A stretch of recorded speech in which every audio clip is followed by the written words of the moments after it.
Que en esta mañana podamos seguir adorándote, Señor. Que sea un tiempo de plenitud de adoración.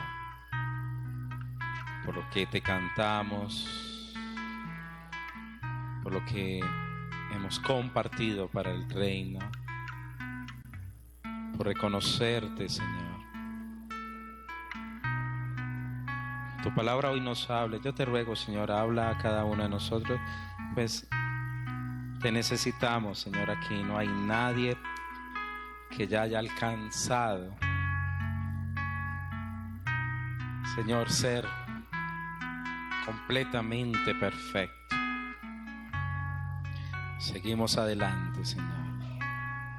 Sabemos que día a día aprenderemos, conoceremos más de ti, seremos transformados, viendo el reflejo de Cristo en nuestras vidas y al Espíritu Santo santificándonos para la gloria del amor de nuestro Padre de los cielos. Que hoy, Señor, la semilla cumpla el objetivo y que hoy nos encontremos con Cristo a través de su palabra, a través de su Santo Espíritu. Por favor, amén. La Biblia dice, hermanos, que por causa del pecado, todos, ninguno se escapa, todos están destituidos de la gloria de Dios. Todos. Romanos 3:23. Toda persona sobre esta tierra, por causa del pecado, entonces está destituido de la gloria que le sustentaba. El objetivo de Dios cuando creó al hombre era que el hombre pudiese llenar de gloria esta tierra de la presencia de Dios. Pero por el hecho de haber desobedecido, de haber pecado, de no creer en la palabra del Señor, entonces el hombre ha caído en pecado y ese pecado ha pasado una cuenta de cobro. La Biblia también dice en Romanos 6, versículo 40, lo siguiente, 6:23, dice así: porque la paga del pecado es muerte. Y queridos hermanos, el hecho de que el pecado esté en nuestras vidas nos ha destituido de la gloria de Dios y ha llevado a que usted y yo tengamos que enfrentar entonces también la muerte misma. Si nos devolvemos un poquito atrás, en el 5:12 de Romanos dice así: por tanto, como el pecado entró en el mundo por un hombre y por el pecado la muerte, así la muerte pasó a todos los hombres por cuantos todos pecaron. Por ello, como hablábamos el día miércoles de la palabra, el Salmo 90 de Moisés, donde decía que la vida del hombre era como una hierba, como una flor que es echada a la candela o al fuego y ya no queda nada realmente. Cuando el Señor le dice a un hombre, vuelve otra vez al polvo, así sucede. Y usted y yo vivenciamos, hermanos, la enfermedad, vivenciamos el deterioro, vivenciamos aún la muerte misma por causa entonces del pecado. El objetivo cuando el Dios hizo al hombre era que compartiera con él su presencia y su gloria por toda la eternidad. Era un regalo especial que Dios tenía para Adán y para Eva. Ahora, hermanos, esta es una realidad de la cual usted y yo no vamos a poder escapar. Pero sí hay una oportunidad para nosotros superar la muerte. Y solamente la puede hacer a quien realmente vive eternamente, que superó haber sido asesinado en la cruz del Calvario y poder resucitar. Es Él el que nos puede entonces llevar a usted y a mí a una vida eterna. Él es entonces esa fuente divina en la cual usted podemos confiar. Juan, un hombre que entendió esto de una manera tan especial, plasma la palabra de nuestro Señor Jesucristo de una manera contundente. Voy a leer algunos versículos y comprenderemos entonces el sentido de esa realidad, de ese deseo de Dios por sus hijos. En Juan 6:40 la palabra dice: y esa es la voluntad del que me ha enviado. Está hablando Jesús. Todo aquel que ve al Hijo y cree en Él, tenga vida eterna, y yo le resucitaré del día postrero. Ahí está la promesa de nuestro Señor Jesucristo. El que vea y crea, yo lo voy a resucitar. En Juan capítulo 10, versículo 10, cuando habla de que el ladrón viene a hurtar, matar y destruir, Jesús claramente dice: y yo, Jesús, he venido para que tengan vida y para que la tengan en abundancia, es decir, una vida que no mengüe. Además, también el Señor nos dice lo siguiente, en 11:25: yo soy la resurrección y la vida. El que cree en mí, aunque esté muerto, vivirá, y todo aquel que vive y cree en mí no morirá eternamente. Si nos falta más para creer, entonces le voy a leer Juan 14:6, donde dice: yo soy el camino y la verdad y la vida, y nadie viene al Padre sino por mí. Y él dijo claramente: yo soy la vida. 14:19 también se expresa lo siguiente: todavía un poco y el mundo no me verá más, pero vosotros me veréis, porque yo vivo, vosotros también viviréis. En todo caso, aquí podemos ver que el Señor Jesús está expresándonos el deseo de Dios para con sus hijos. Que podamos nosotros entonces tener una vida en abundancia, una vida tan abundante que aún está la resurrección frente a nosotros, por lo cual nosotros creemos en ello. Por eso, queridos hermanos, hoy quiero que usted y yo veamos a nuestro Señor Jesús como la única esperanza de vida. Es decir, en Él es esa fuente donde podemos tener una vida en abundancia, tanto ahora como nuestra vida venidera.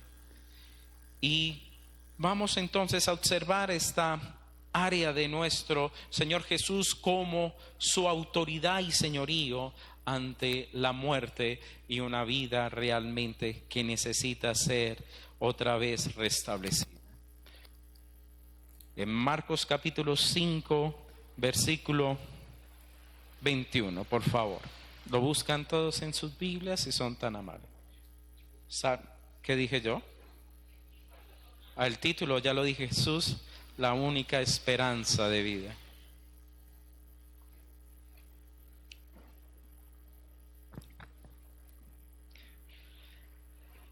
Vamos a leer el pasaje y podemos ver que Marcos coge dos historias y las unifica.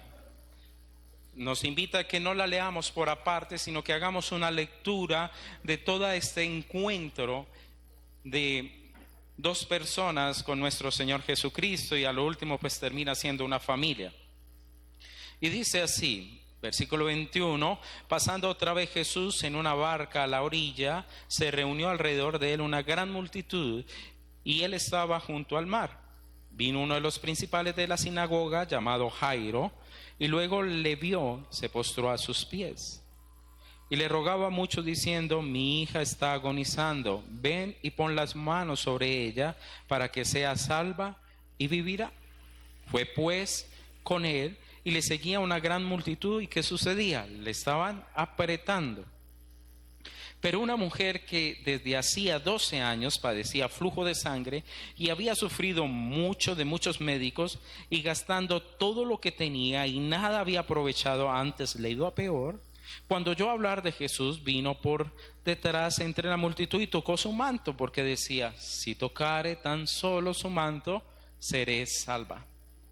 Y enseguida la fuente de su sangre se secó, y sintió en el cuerpo que estaba sana de aquel azote. Luego Jesús, conociendo en sí mismo el poder que había salido de él, volviéndose a la multitud, dijo: ¿quién ha tocado mis vestidos? Sus discípulos le dijeron: ¿ves que la multitud te aprieta y dices, ¿quién me ha tocado? Pero él miraba alrededor para ver quién había hecho eso. Entonces la mujer, temiendo y temblando, sabiendo lo que en ella había sido hecho, vino y se postró delante de él y le dijo toda la verdad. Y él le dijo, hija, tu fe te ha hecho salva, ve en paz y queda sana de tu azote.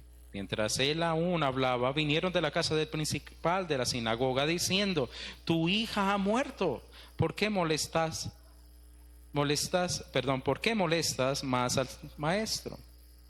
Pero Jesús, luego que oyó lo que se decía, dijo al principal de la sinagoga, no temas, cree solamente. Y no permitió que le siguiese nadie, sino Pedro, Jacobo y Juan, hermano de Jacobo. Y vino a casa del principal de la sinagoga y vio el alboroto y a los que lloraban y lamentaban mucho. Y entrando les decía, ¿por qué alborotáis y lloráis? La niña no está muerta, sino duerme. Y se burlaban de él, mas él, echando fuera a todos, tomó al padre y a la madre de la niña y a los que estaban con él y entró donde estaba la niña. Y tomando la mano de la niña le dijo, Talita cumi, que traducido es, niña, a ti te digo, levántate. Y luego la niña se levantó y andaba, pues tenía 12 años, y se espantaron grandemente, pero él les mandó mucho que nadie lo supiese y dijo que se le diese de comer. Esta es una historia tremendamente hermosa. Yo no sé si a usted le pasa lo mismo, pero a mí me encantaría, yo leo estos pasajes y yo decía, ay, qué bueno uno haber estado ahí, ver ese señorío de nuestro Salvador Jesucristo, esa autoridad, esa limpieza, esa llenura. Yo creo que cada palabra de él era como enjugada, es como si fuese cada letra perfumada, era algo maravilloso.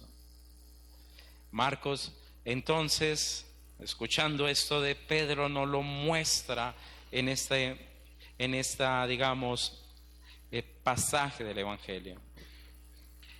Recordemos que el Evangelio comienza con una frase de Marcos diciendo el Evangelio de Jesucristo, el Hijo de Dios.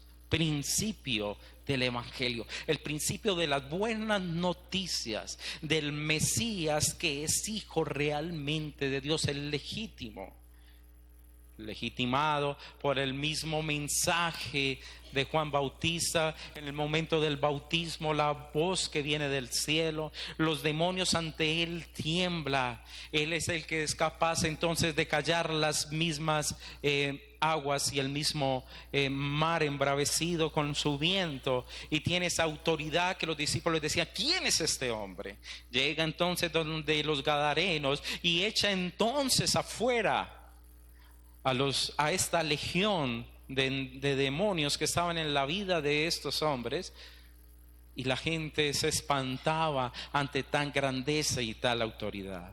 Ahora Marcos quiere mostrarnos a alguien que tiene el poder suficiente para vencer la muerte y restablecer la vida misma. Y es hermoso porque entonces nos da a nosotros esa esperanza de la vida, porque como sabemos el pecado nos ha llevado a que nosotros estemos destituidos de la gloria de Dios. Nos llevan entonces, hermano, que usted y yo nos van pasando los años y nuestros cuerpos se van degradando, y sabemos que el propósito de Dios es que usted y yo tengamos una vida y tengamos una vida en abundancia. Por lo cual, entonces, aquí vamos a tener dos puntos. El primero tiene que ver con Jairo, aunque es como el comienzo y terminamos con Jairo, que es con la resurrección, es decir, una vida que se puede lograr o vivir más allá por Cristo. Pero también tenemos la mujer que tiene el flujo de sangre, la cual podemos aprender como una vida es restablecida. Ahora, la palabra nos muestra un hermoso contraste entre las dos vidas. Lo que tienen ellos de común, podríamos decir, es que la hija de Jairo tiene entonces 12 años, y eso usted lo lee en el versículo 42. Tenía 12 años la niña. Pero también nos muestra sobre la mujer que tenía una enfermedad que le había durado a ella entonces alrededor de 12 años, que está en el versículo 25. Entonces, como que Marco nos une esta historia en esas dos situaciones. Una niña que comenzaba su vida, sus primeros años de ser tomada ya como una mujer. Lo que ahora nosotros hablamos de 15 años es lo que se hablaba en esa época. De los 12 años comenzaba su carrera ya como verse como una mujer. Y una mujer que duró 12 años con una enfermedad la cual le conllevaba a una vida muy triste y angustiante. Jairo, reconocido, principal de la sinagoga, un hombre respetado, honrado. Era un hombre que tenía muy posiblemente una capacidad económica buena. Algunos estudiosos de la Biblia dicen que el solo hecho de que Jesús entrara a la habitación de la niña significa que este hombre, su casa era mucho más grande que la casa normal de cualquier judío de la época. Ahora, esta mujer era una mujer por 12 años, la cual había sido rechazada y mucho de su enfermedad le había llevado a ser muy pobre, como dice el mismo versículo 26. Había sufrido muchos médicos y había gastado todo lo que tenía y nada había aprovechado. Antes le iba siempre peor. Le decía, tómese esto y le caía mal, haga esto y le caía supremamente mal. Y nos muestra entonces como un hombre de la alta alcurnia, reconocido, valorado, un hombre aceptado posiblemente por la sociedad, tiene una necesidad también de la vida eterna. Y como una mujer que gastó todo lo que tenía, una mujer que vivía en cierta manera rechazada, y ahorita vamos a comprender la vida de esta mujer. También el Señor viene entonces no solamente a restablecer su vida, sino a darle una paz y volverle a ella la capacidad de poder confiar entonces en un Dios para la vida eterna. Miremos inicialmente a Jairo, dice la palabra. Jairo entonces, cuando ve a nuestro Señor Jesús, versículo 22, se postra a sus pies y le ruega mucho diciendo, mi hija está ¿qué? Agonizando. No está diciendo mi hija está enferma. Entre estar enferma y agonizar, la diferencia es muy grande. Usted cuando dice está agonizando es porque está en sus últimas. Esta persona está partiendo, podemos decir, de este mundo a otro mundo. ¿Estamos de acuerdo, cierto? Y él, este hombre que estaba muy posiblemente ligado posiblemente al fariseísmo, que era el grupo más grande que los saduceos. Un hombre que viniese, buscase a Jesús, doblara sus rodillas y le reconociera a él que si él podría poner las manos sobre su hija entonces sería salva y sanaría. Es decir, yendo en contra de los mismos fariseos que ya se estaban levantando y no reconocían el señorío de Jesús.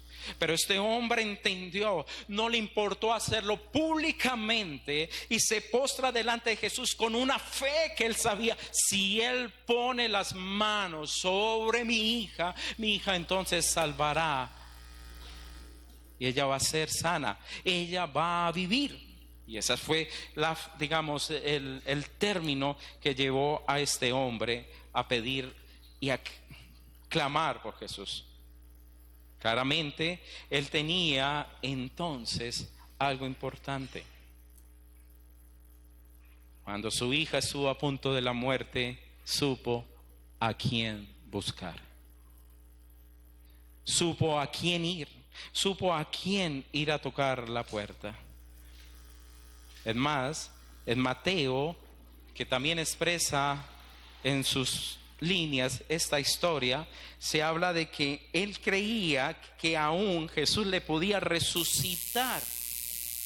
Lucas, como médico, también veía esta situación como algo que es llamativo, es decir, porque estábamos enfrente de alguien que iba a partir. Qué bueno cuando buscamos al Señor Jesús de corazón y en fe. Él nos va a acompañar, hermano, en los momentos difíciles de nuestra vida. Es más, el 24 dice, fue pues con Él.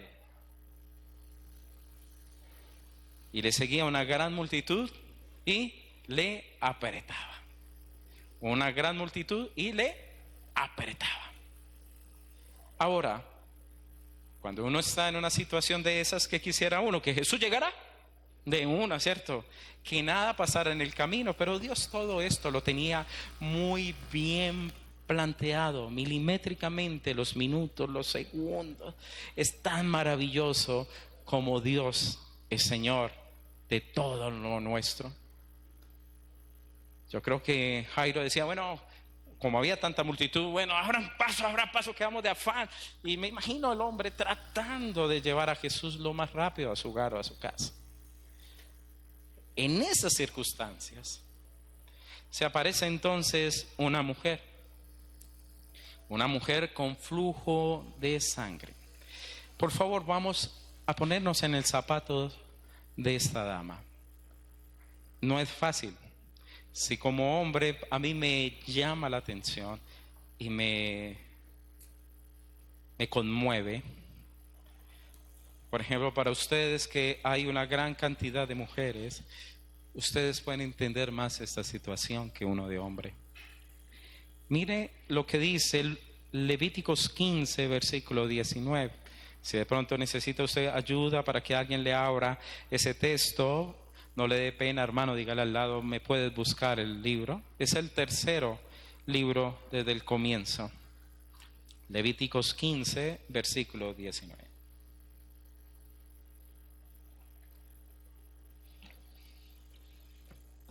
Mire, versículo 19.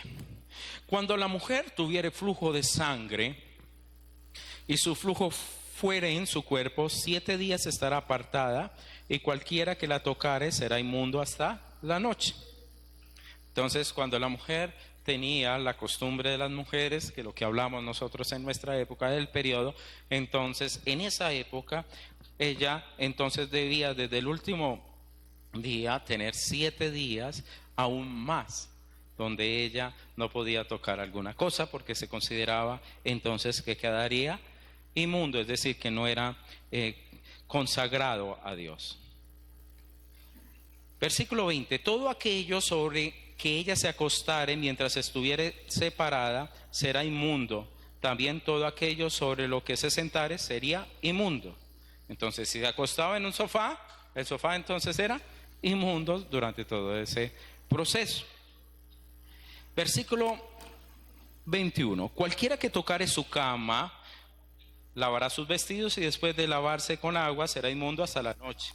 También cualquiera que tocare cualquier mueble sobre que ella se hubiere sentado lavará sus vestidos, se lavará luego a sí mismo con agua y será inmundo hasta la noche.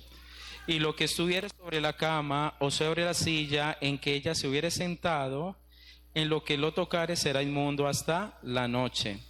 Si alguno durmiere con ella y su menstruo fuere sobre él, será inmundo por 7 días, y toda la cama sobre que durmiere será inmunda. Y la mujer, cuando siguiere el flujo de su sangre por muchos días fuera del tiempo de su costumbre, o cuando tuviere flujo de sangre más de su costumbre, todo el tiempo de su flujo será inmunda como en los días de su costumbre. 28, y cuando fuere libre de su flujo, contará 7 días y después será limpia. Al 8º día tomará consigo 2 tórtolas, 2 palominos, y los traerá al sacerdote a la puerta del tabernáculo de reunión. Y el sacerdote hará una ofrenda por el pecado y otra por el holocausto, y la purificará el sacerdote delante de Jehová del flujo de su impureza. Y así apartaréis de su impureza a los hijos de Israel, a fin de que ya no mueran por sus impurezas, por haber contaminado mi tabernáculo que está entre ellos. Entonces, esta era la ley que el Señor había dejado para aquellos que tenían flujo y para hombres que tenían también flujo, es decir, enfermedades que podríamos decir nosotros en esta época serían enfermedades venéreas. Yo creo que es mejor, Andreina, que puedas estar con los niños donde está la televisión para que puedas estar tú más cómoda. Entonces, ¿qué sucedería allí? De pronto un diácono que la acompañe y la acomode a ella donde pueda estar atendiendo bien al niño y ella pueda estar escuchando la palabra. Para los que no sepan, tenemos un sitio para los padres, para que ellos puedan tener a sus bebés y escuchar la palabra sin ninguna, dándole la mejor condición para el niño. Bueno, ahora, imagínese usted esto. Si usted tiene un esposo, ¿qué sucedía con su esposo? Si usted lo tocara, ¿qué pasaba? El hombre sería considerado inmundo, ¿cierto? Estamos hablando de lo que la ley nos habla.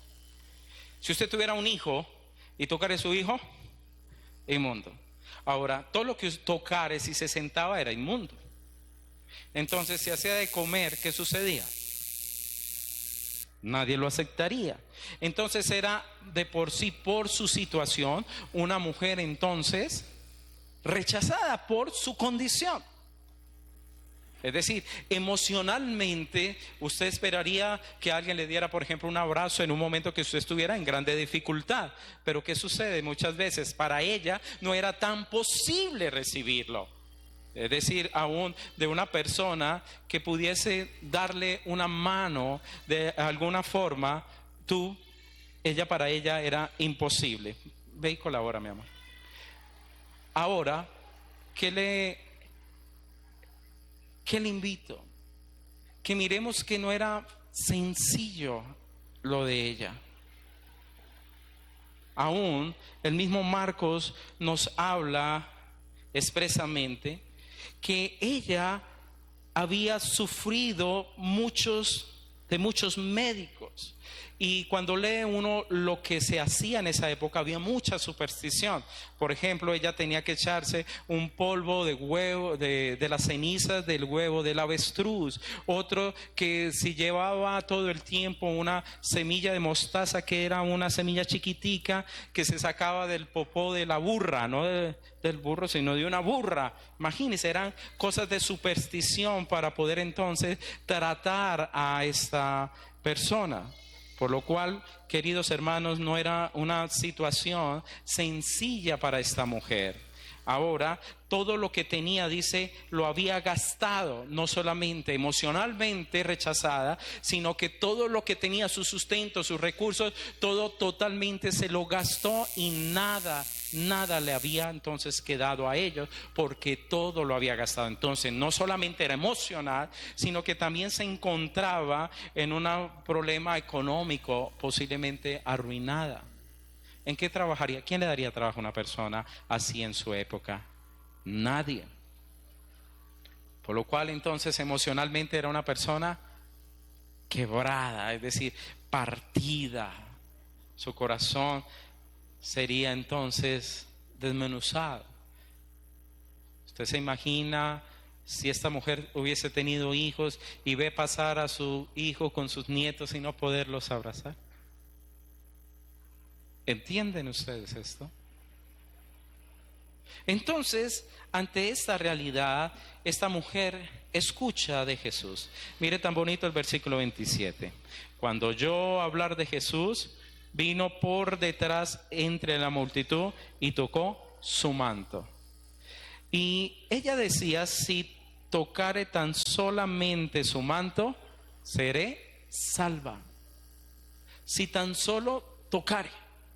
Es decir, esta mujer escuchó sobre Jesús. ¿Y qué escuchó? Aquel que tenía la capacidad de echar fuera demonios, aquel que sanaba a la gente. Y ella escuchó sobre Jesús y ella se llenó de fe. Recordemos claramente que la fe viene por el oír y el oír la palabra. Ella creyó en Jesús. Dijo: si yo tan solo tocare.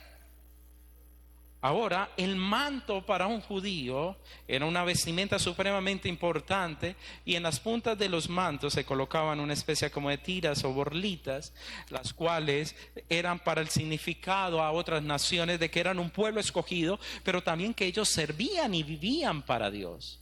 Si tan solo tocar el vestimenta de este hombre, yo creo que yo seré entonces sana. Mire esta fe, hermanos. Una mujer que entre el medio de toda la multitud, porque ella no podía tocar a nadie, porque el que tocara, ¿qué era? Inmundo. Ella, me imagino, que para que no descubriesen que era ella, yo me imagino que se puso una capa sobre la cabeza, escondidita, y metió la mano y por allá tocó.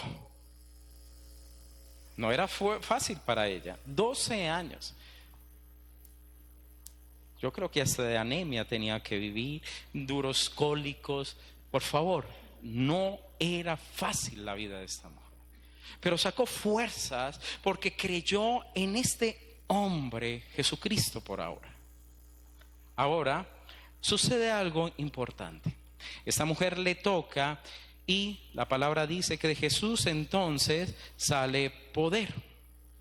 Él dice, versículo 30, conoció, entendió que de él había salido poder. Y pregunta, ¿quién ha tocado mis vestidos?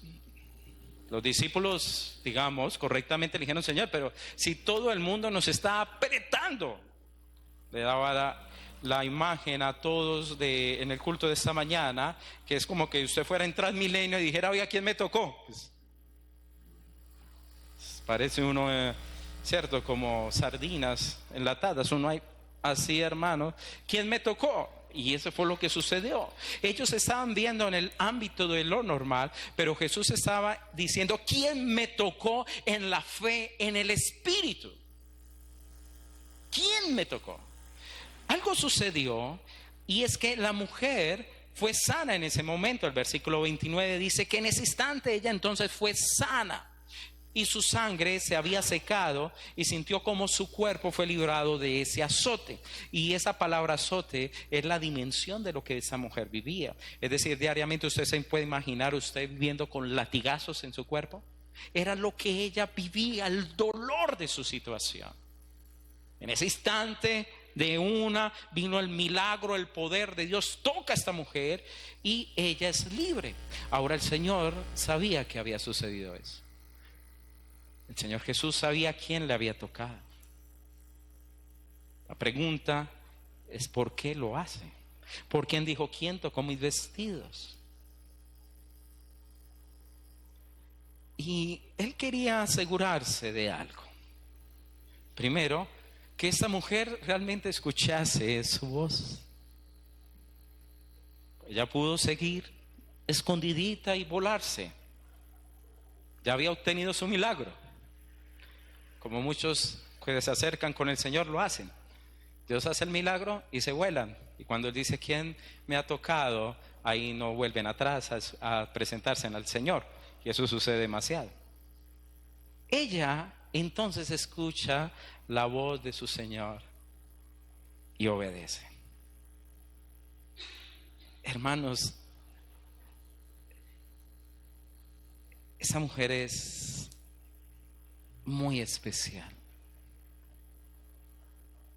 En el 33 dice que ella vino temiendo y temblando, sabiendo lo que en ella había sido hecho. Y vino y se postró delante de él y le dijo toda la verdad.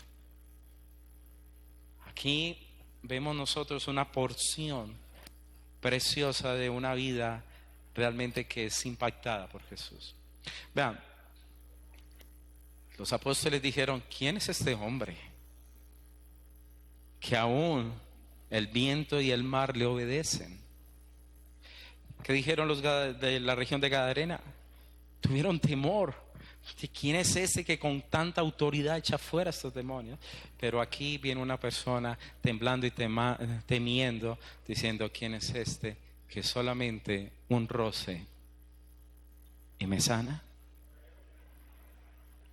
Es decir, ella se encontró con la deidad y lo entendió. Bienaventurados los que vemos a Jesucristo realmente como Dios, como el gran Señor, como el Hijo. Viene, se postra, adora y le cuenta toda la verdad. Por eso Pedro lo escucha y se escribe a través de Marcos. Por eso Lucas lo escucha de otros testigos y Mateo presencial lo escucha y lo escribe también. Yo soy esto, viví esto, todo. ¿Qué deseaba el Señor? Versículo 34. Hija, tu fe te ha hecho salva. Ve en paz. ¿Qué era? Ella ya estaba sana, sí, no hay ningún problema. Ella se pudo ir sana y restablecer de pronto su vida terrenal, sanidad. Pero ella necesitaba tener paz. ¿En qué área? En su vida emocional, pero en su vida eterna. Recuerde, son 12 años que ella no pudo entrar ni a la sinagoga, ni pudo ir al templo a adorar al Dios en el cual creía. Entonces, ¿cómo se sentía ella? Alejada de Dios. Ahora Dios le dice: ¿quién tocó mi manto? Y ella vuelve y se postra, y él le escucha y le dice: hija, tu fe te ha hecho salva. Has creído en el Hijo de Dios, has creído en mí, tú has sido hecha salva. Por lo cual, ¿qué quería el Señor? Que esa mujer tuviese realmente paz. Por lo cual él le dice: ve en paz. Ahí sí ya le dice: de su enfermedad eres libre de tu azote. Que deseaba el Señor que esta mujer realmente fuera totalmente restablecida, una vida totalmente restablecida. Por favor, escuchen las palabras que le estoy declarando. Yo no estoy hablando a medias. Yo estoy hablando de que Jesús puede restablecer una vida totalmente. Y eso es lo que Marcos quiere decirnos. Este es el Señor. 12 años sufriendo, Dios tiene el poder en su Hijo de restablecer. Ahora, Jairo, 12 años y se enfrenta a la muerte. Seguimos. Luego vinieron y le dijeron a Jairo, ¿no? Versículo 35, su hija ha muerto. Te puedes imaginar eso. Un milagro ahí delante de él. Jairo, ¿qué? Volteó a mirar atrás. Su hija murió. No moleste más al maestro. Aunque ese no moleste, los estudiosos de la Biblia tratan de decir que fue más que todo una queja. Es como decirle: Señor, vean, no llegó a tiempo, se murió. Es como algo así. Si estuvieras con nosotros no hubiera pasado lo mismo, no dijo Marta, correspondiente al mismo Lázaro. Es decir: Señor, ¿por qué te demoraste? Yo me imagino a Jairo y esta señora, se me murió mi hija. Pero el Señor lo tenía bien establecido cómo debía suceder. Él le dijo a él, apenas lo escucha, versículo 36, no te asustes, no temas, cree solamente, es decir, cree con la misma fe con que te acercaste. ¿Y por qué usted y yo sufrimos a veces muchas maneras que nuestra fe se mengua a través de las situaciones que vivimos? ¿Y qué nos dice el Señor? No, cree de la misma manera que creíste cuando te acercaste a mi vida. ¿Se acuerdan ustedes cuando nos acercamos al Señor por primera vez, que hablábamos del primer amor, que jamás eso tiene que acabar? ¿Éramos qué? hermanos, éramos una esponja, todo lo creíamos de Dios, todo. Pero van viniendo a veces circunstancias en nuestras vidas y a veces esa fe, en vez de consolidarse, mengua. Hablaba con una persona y le decía: hermano, ¿usted por qué cayó? Me dijo muchas cosas. Yo le dije: ¿sabe por qué a veces caemos? Porque dejamos de crecer en la fe en Cristo. Por eso usted y yo debemos escuchar esta palabra: no temas. Sigamos creyendo. Sigamos creyendo. Y aquí entonces ya me parece una palabra, una frase o una acción de nuestro Señor Jesucristo muy dura. Versículo 37, mire: y no permitió que le siguiese nadie sino Pedro, Jacob y Juan, hermano de Jacobo. ¿Por qué? Porque iba a haber una resurrección. Es decir, eso es algo no para los incrédulos, hermanos. Esto es para los hijos. Sigamos. Y vino a la casa del principal y había un alboroto y lloraban. Sabemos por los otros evangelios que había unas, se me olvida pronunciarlo bien, planilleras o planideras. Planideras, eso, gracias. Entonces eran las mujeres que se contratan para llorar, lo que sucede en la costa, ¿cierto? Uno ve una persona allá llorando, ay, pegándole esa tabla, y uy, cómo está llorando el sobrino. No, no, este no es el sobrino, es alguien contratado para que haga eso. Culturalmente así se hace. Sí, es extraño de pronto para ustedes de Venezuela, pero hay unas regiones del país que se hace. En el oriente es más visible esto. Es decir, allá no es como nosotros que entramos a un funeral, nos sentamos como está hermano, tratamos de hablar en voz bajita, pero ojo, sí, no existe, nos falta el chiste y todo por allá al lado. Ellos sí son más, ¡ah! ¡Se murió! ¡Ah! Y hacían un gran alboroto, ¡ah! ¿Por qué te fuisteis? Y me dejasteis. Y ¡ay! ¡Ah! El Señor llegó y dijo claramente, le dijo a ellos: ¿por qué lloran? ¿Por qué tanto alboroto? La niña no está muerta, sino duerme. Y ese es el concepto para el cristiano.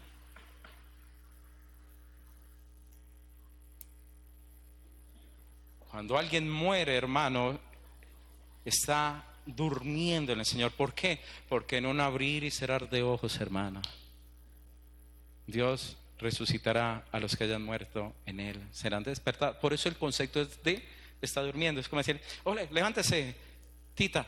Ya, ¿entiendes? Ese es el concepto para el cristiano. Ahora, para los que son profesionales de los entierros y los funerales, estos que dijeron ante la voz de Jesús, versículo 40, se burlaban de él. Es decir, en pocas palabras, lo que sucedía era que se estaban mofando de nuestro Señor Jesucristo, se le reían en la cara. Es decir, se burlaron, lo ridiculizaron, hermanos. Esa es la palabra burlarse en la Biblia. Ridiculizaron a Jesús, porque dirán ellos: pero yo en cuántos entierros no sé, yo sé que es estar muerto. Por eso a los profesionales de la muerte, hermanos, no creen en la resurrección a vida eterna. Y cuando hablo de los profesionales de la muerte, son aquellos que no tienen la fe, sino que es a partir de su conocimiento que leen la vida y son limitados para poderla ver aún más grande de esto. ¿Qué hizo entonces el Señor?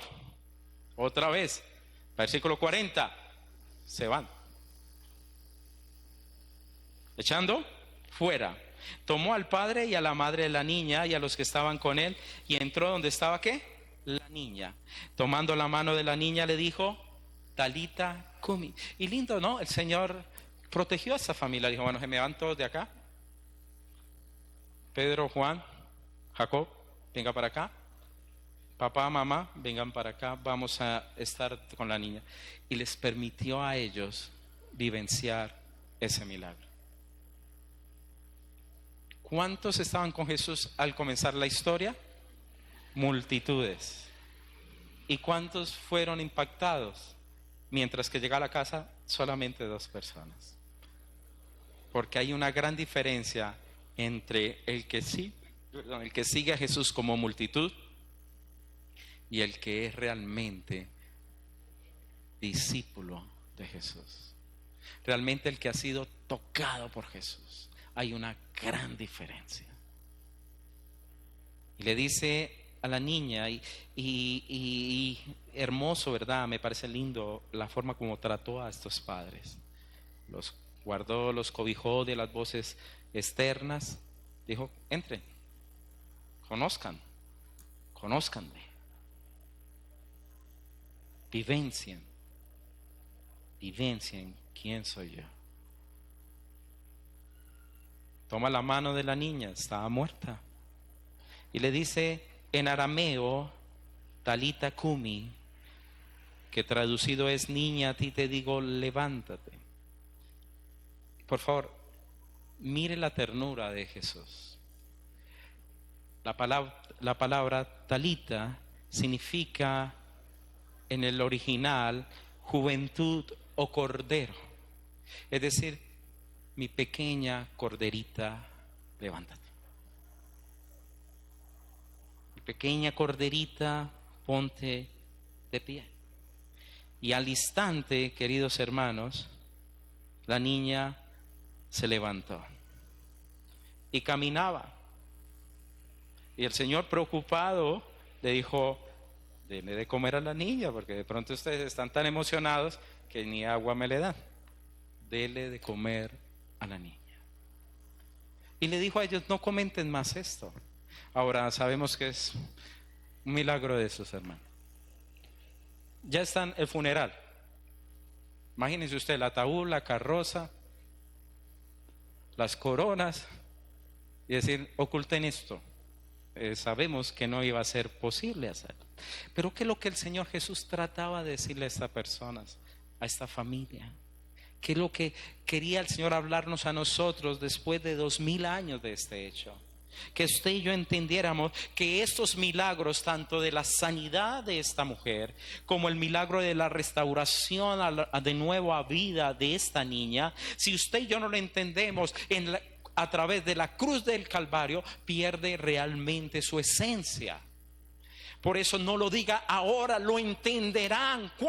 Cuando vean entonces que he sido derramado mi sangre en la cruz del Calvario y he resucitado. Es decir, he muerto, en verdad murió, pero Él resucita porque Él en sí es la vida. Por eso Él tiene vida para darnos. De ahí que muchos no creen en nuestro Señor Jesucristo como el Señor realmente quien es. Él tomó la forma de hombre, su sangre fue derramada, Él muere, pero Él es la vida. Eso es algo que para nosotros se nos escapa de un concepto eternal, hermanos. Pero Él venció la muerte. Por eso, si usted y yo no comprendemos lo que sucedió en la cruz del Calvario, si usted y yo no entendemos que en Él usted y yo podemos ser restaurados totalmente y podemos ser también resucitados a vida eterna, hermanos, entonces hemos perdido la capacidad de beber y comprender la cruz de Cristo.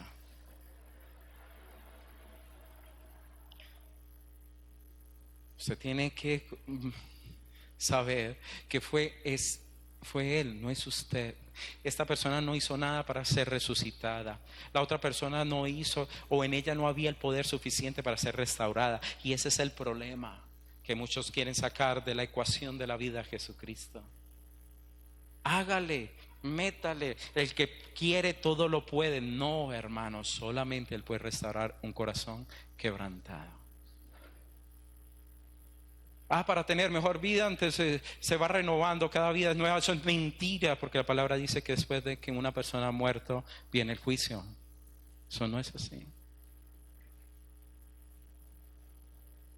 Si usted y yo no comprendemos que Él es nuestra esperanza viva, si usted no entiende eso, usted no entiende entonces quién es y cuál es el poder de Jesús.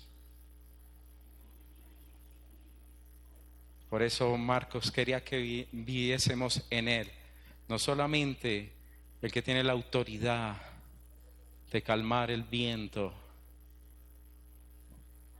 de reprender el mar, de echar fuera legiones, de sanar enfermos, sino quería mostrarnos aquí, ahí está el que es capaz de restaurar una vida y dar vida al que está muerto. Ese es Jesús. Amén. Vamos entonces a orar. Señor, te damos muchas gracias por tu palabra.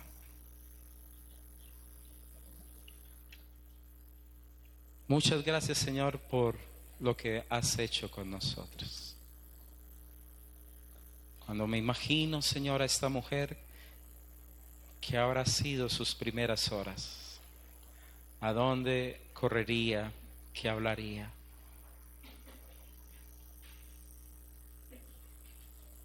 Por favor, Señor, inúndanos de tu presencia, de tu gloria y de tu majestad. Te ruego, Señor, que extiendas, por favor, esa gracia en la cual nosotros podemos, Señor, buscar, mientras que todavía es posible.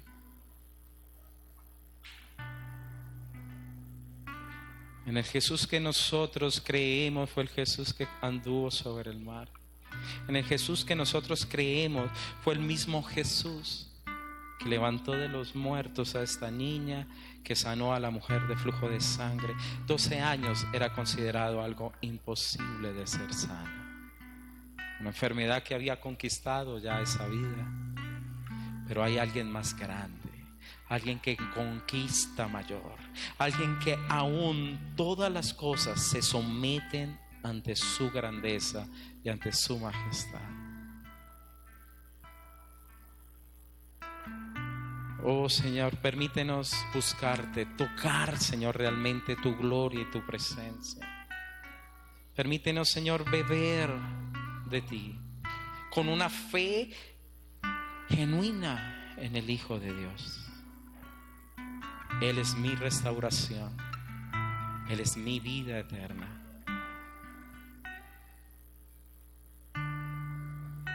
Yo lo invito a que siga meditando mientras que